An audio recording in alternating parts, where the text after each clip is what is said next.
So I'm back. I ended up changing my shirt because it is too hot.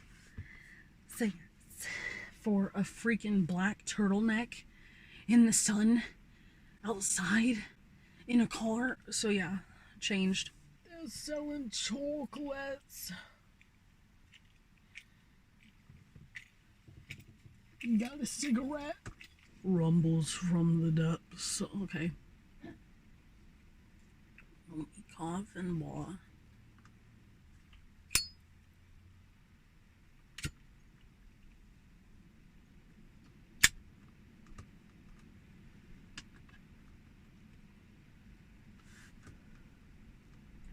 Burns the whole cigarette just to try and light it. Oh yes. So this video is going to be me talking about why I quit, or my working history, I guess.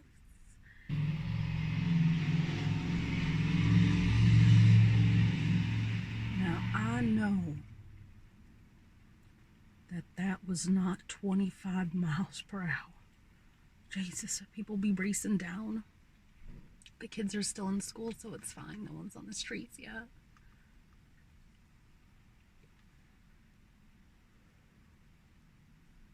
Oh, there's a child. So my first job, I think in junior high, I can't remember, but my first job, I was a environmental aide at a care center in town that's no longer there. They ended up closing, shutting down, and moving everyone. I just made the beds, man. Didn't clean them, like didn't do the laundry or anything. I just put them in the bins for them and got fresh sheets and just made the beds. And I also passed ice to all the residents that wanted it. So yeah, I only worked 3 hours in the morning, like 7 to 10, I think. On the weekends, this is Saturday, Sunday, just 3 hours. I was making like minimum wage at the time, so like $7.25, I think. I wish I never got that job, but it was nice having that extra pocket money. But bro, I'd wake up like in the evening, in the mornings, on the weekends, so I never got to sleep in because I had to work, and I was like sometimes always late because I just have trouble waking up early, and then I'd have to get up for school unless it was like one of those late start days. But dude, so I never got to sleep in unless I called in sick. But yeah, so I ended up quitting that, I think 2014, before it turned 2015, my senior year, because I'm like, yo, I can't be doing 2 jobs, because at the time I was doing like 2 jobs, which was at the care center and at Pizza Ranch. I started working at Pizza Ranch at the end of 2014, the start of 2015, because that's when they first started opening. I was like the opening staff. So yeah.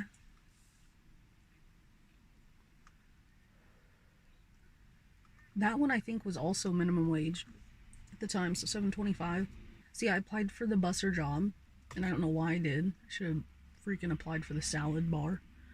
Because bussers, you gotta go up to the table and be like,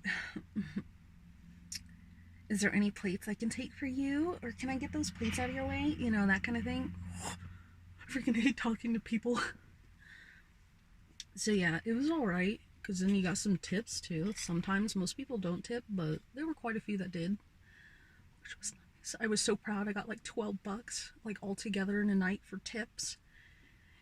And I still have it written on the fridge on like this little notepad, telling my parents, because I was so proud.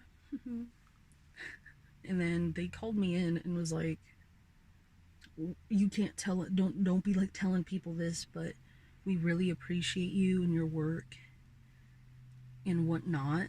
And so they gave me a raise, and I was making like $7.50 an hour, so like a quarter raise, or maybe $7.75. I think it was $7.50 an hour. And I'm like, gee, thanks. I bet if I stayed around and didn't quit, I probably would have been a manager right now. What? Yeah.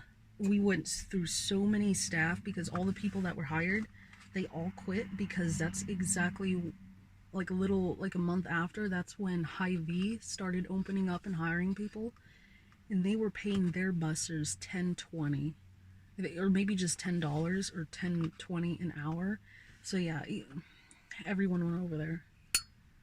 So dude, I was one of the ones that stuck around, so I think that's why they gave me that quarter raise, 25 cents more.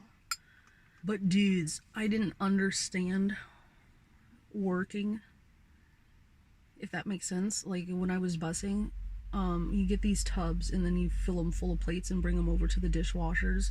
And from the tub top up, I had like plates stacked like that just because it was so busy when it first opened. Oh yeah, but I screwed up my shoulder and like it was so painful to lift anything, and I didn't realize it, so I just kept lifting. It's not even that heavy, but Jesus, I just like when I work, I overdo it. I work like too hard. Work smarter, not harder. Well, one of the staff was like, "Okay, like come here." I'm like, "Okay," and they like stood me in front of the windows so that you can see a reflection. They're like, look at your reflection," and I looked. My shoulder's like this. The one that hurt was like dropped down like that, and I was standing and walking like that and never even noticed. And then when I tried to straighten it, it was just too damn painful. So yeah, I screwed up my shoulder. And the trainers did not want to hear that. So yeah, and then after a bit, like I had it in a sling, like one of those arm slings or whatever, and it got better. I think in April, I ended up at school. I sprained my ankle coming down a flight of stairs. Like it was only like 4 or 5 steps. And I was stepping down, and all of a sudden, when I took like the last step, my ankle went like, or my foot went like this, and I came down on it, and I heard like a pop, and I was like, oh shit. My ankle got better, but then every time I went to work, after my shift was over, I was limping again. Like it wasn't healing because I was always on my feet and lifting, and it wasn't good on a sprained ankle. So that is part of the reason why I quit my job at Pizza Ranch. And on top of that, I had dreams after high school of joining the military, the Navy. The Navy, in the Navy. You can sail the 7 seas in the Navy. You can put your mind at ease. If you like military style movies and like, or just comedies in general, you need to watch, I want to say Down Periscope. I'm not sure if that's the name. I ended up changing my mind, and I don't know why. I guess like I only told a few friends that I was thinking about it, that I was gonna thinking about joining, and then all of a sudden everyone in school knew, the people I worked with knew, teachers knew, and they were like talking and asking me about it, and like, what? And like one day I got called to one of the teachers' rooms, and I'm like, oh shit, what did I do? Because usually it's I got in trouble for something. I'm a bad kid. But oh my god, and there were other kids there, and it was a meeting with the kids that were going to go into the military. They were wanting to set us up with veterans in our town for when we got back. We had somebody to talk to about, if we like a buddy, that kind of thing. And I was like, how did you people know? Like, what is happening? I didn't even talk to a recruiter. I mean, I told the guidance counselor because they talk about like to help you set up your future after high school. And like I said, well, I'm thinking about the Navy, and they're like, oh, you are? And they hand me all these pamphlets, and like, well, we can get you connected with a recruiter right now. And I'm like, chill? Like, dude, chill. I'm thinking about it. Like, once you get on the phone with the recruiter. So yeah, I don't know. Everyone expected me to go in, and it was kind of like bumming me out. Like it's like, dude, I'm not in the military yet. Like what? Like everyone was like, oh my god, that's so amazing that you want to join, that you're gonna join the Navy. And it's like, I haven't even taken the oath. I haven't even talked to a recruiter. Why are you like? It's so freaking weird. Like I don't even know, but it was like freaking bumming me out. And then on top of that, my parents are like old, not old. Well, my dad's old, but all those thoughts, like something will happen if I'm not there. So I wanted to stay around and just help out. So yeah, I ended up not going in, and I had already quit Pizza Ranch. So Yeah, that's why. Yeah, if you want to do something, just don't let your mind fucking block you. Just fucking do it. So I didn't work. My parents were okay with me not working because my dad wanted me to figure out what I want to do. Like, I can just rest for like a year or two, and I did. So I rested for like 2 years, not doing anything, just chilling at home. And then 2017, my mom got like a new job here in town. She said, yeah, it's not bad. It's pretty all right. And I'm like, damn, I wouldn't mind working there. Well, she got a job interview for me. Yeah, easy job interview. It seems like they'll hire me no matter what, which they do.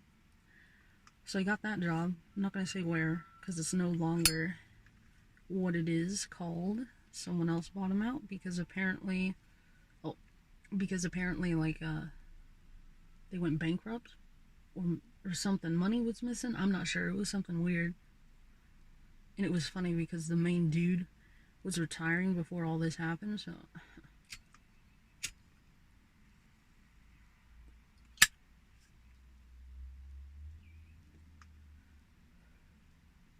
and when we had our like meeting with the head dude, he was like, it was weird how he was wording everything. And on top of that, they also offer you free therapy for 2 times. Then after that, if you want to keep going, then you'll have to start paying out of pocket. And I'm like, dude, that's freaking weird. Why would they do that? Like, I didn't understand exactly what the job was. And yeah, if I knew now what I know, I would never have went for that job interview. Because Jesus Christ.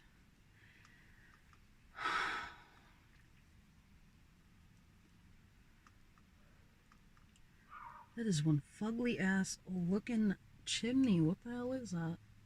Yeah, but I found out people say whatever they can to get you to work that shift because they don't want to come in and work it. And then that one day, they had me like working so much. I don't know if I was working 7 days or 8 days before I picked up another shift, which was a 12-hour shift. And my sleep schedule was fucked up too. So I wasn't getting enough sleep, and I was also behind on a lot of paperwork for the job. So that was also stressing me out. And then that day there was an incident. It like all that just fudging. And then I also bottle up my emotions. Healthy. No. So yeah, I was like freaking typing really fast on the laptop, and then one of the other staff is like, "Are you okay?" And I'm like, "Yep, I'm fine." And then I was like, my chest was like tightening, and I like felt like, and I'm like, "Nope, not fine." And I got up and I'm like, "I'll be back. I'm just gonna go outside for a bit."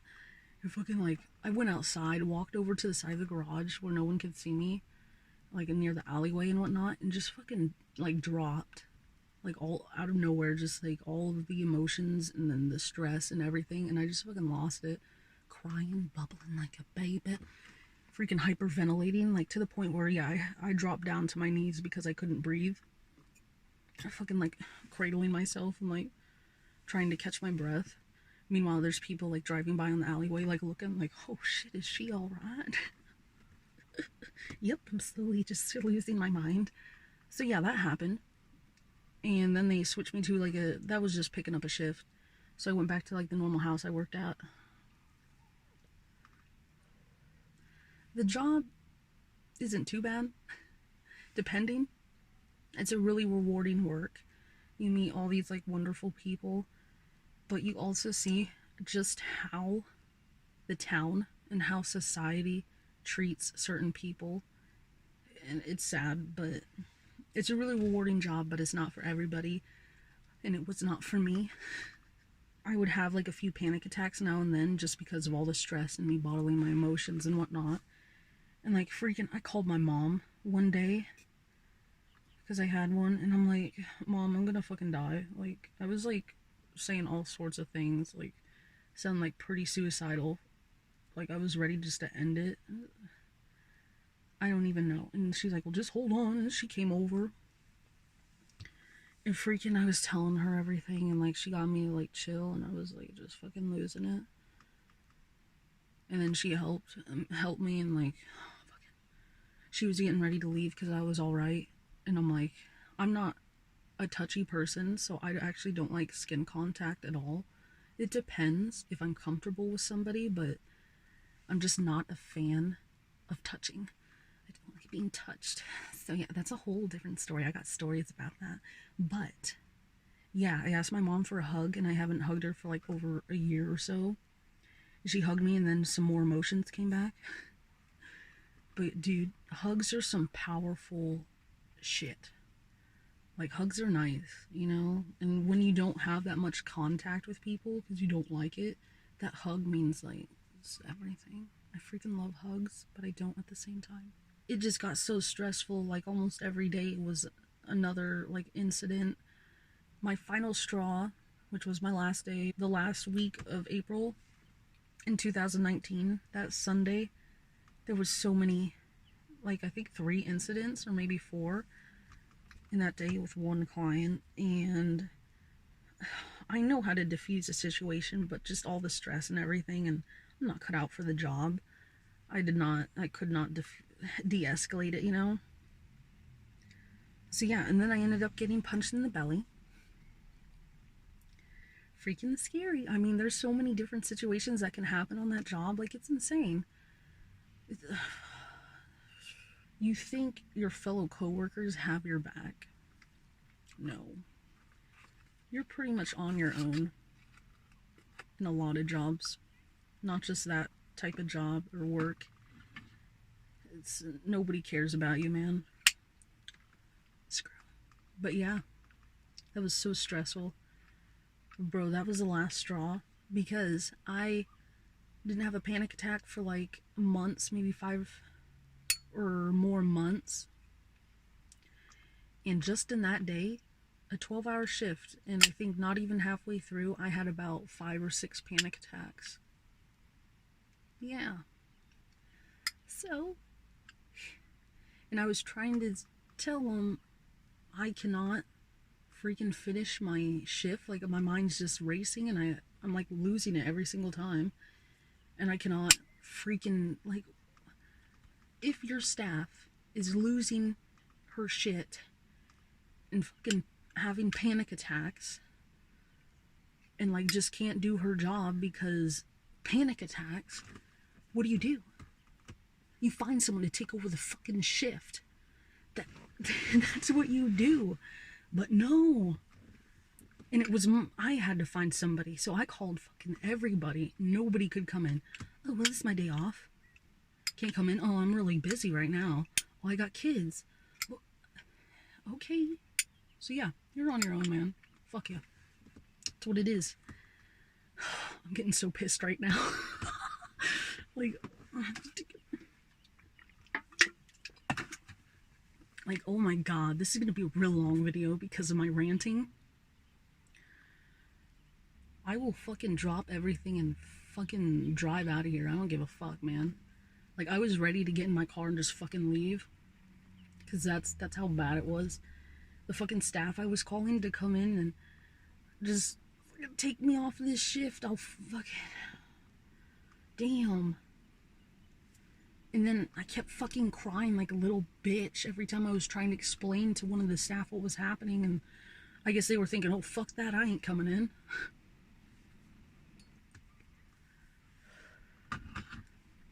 So that shift ended. I went home. I was trying to explain to my mom what was happening, like what had happened. And she's like, well, she was saying it like, well, you should have done this instead, that kind of thing. And for some reason, that fucking pissed me off. And I lost my temper and kind of yelled at her. And then she yelled back. So I ended up just walking out, leaving the house. And I went over to the ATM and withdrew like a couple hundred. And I was going to go to the casino at like 11 or 12 at night. I was about ready to leave town. And I was thinking, yo, this is stupid. I at least have to tell my parents where I'm going so that they don't worry. So I went back home. My fucking dad... He was like in the kitchen, like asking my mom, where is she? Like, where did she go? He had his freaking coat on. He had his keys ready to go. Because he's one to worry a lot. So yeah, Good thing I got back home because the police would probably be searching for me. But yeah, I told them what was happening and I was calm, and yeah. Then they told me you need to just go in tomorrow, give them your resignation, just fucking quit. And I'm like, yeah. So I did that. I didn't get my paid leave or whatever. When you quit, you're supposed to get like your vacation time. So I was out $500 or $600 that I could have got if I just stuck around for another week. Now that I think about it, I still wouldn't have stuck around. Fuck that. Only time if they had like a second staff, but well, I'm no longer in this stressful situation, and I'm not around all these smokers, so now I can quit smoking. And here we are, still smoking. My parents are fudging saints though, because they could have like kicked me out, but they didn't. And they say they don't care. Like they want me to get a job, you know, and be able to work, but they're like, as long as they're working, I don't have to do nothing. I feel like a leech. Freaking love my parents though. But what I want to do is like buy them a house, a fucking house. It could be like prefab or some shit. A place that we can actually call home, because we're renting right now from my uncle. But like, yeah, the dream is to like tell my parents, yo, go and quit your jobs because I got you, son. I got you. Oh, it's not power steering fluid. So yeah, this is a very long video. As usual, we're out of cigarettes. As usual. If you're still here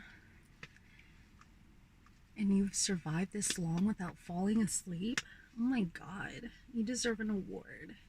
Thank you for watching use this video again. So thanks. Appreciate you. Take care of yourselves out there, bros. It's a dangerous world. So yeah. Hopefully I'll see you in the next video. So yeah, peace.